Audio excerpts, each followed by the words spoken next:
All right, so we're going to be doing one and two step or one step inequalities in this video, which is much like just going ahead and solving an equation and then plotting it. So basically, we're going to solve it like an equation, but instead of having an equal sign, we're going to solve it like an inequality where it has an inequality sign, right?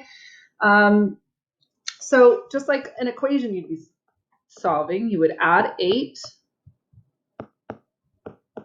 Ew, this is tough.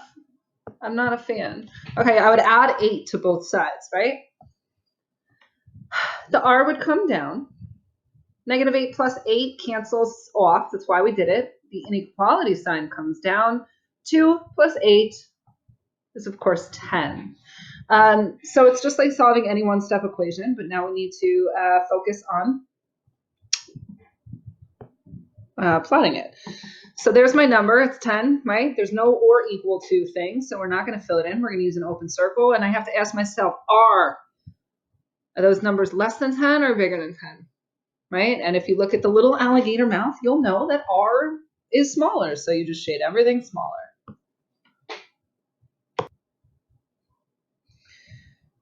Okay, so we have x plus 15. We have to isolate the x. So we're, of course, going to just, it's a positive 15, so we have to subtract 15 from both sides.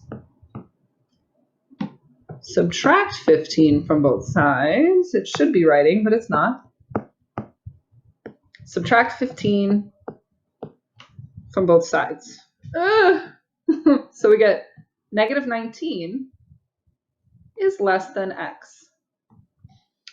And again, this is where that little arrow trick no longer works, right? So negative 19, that's between negative 18 and negative 20, right? Because we're in the negative land of the number line. It goes negative 18, negative 19 that I just circled, negative 20. So you have to ask yourself, x, that represents my solution set. Is x the bigger one or the smaller one? X is the bigger one. And a lot of students get confused, but remember, we're in the negative land. So if we're going to shade bigger numbers, we are going to shade up the number line where we're going to keep going. We're going to pass 0 and 1, 2, 3, 4, 5 and just get bigger and bigger. So that's the way this one should be done.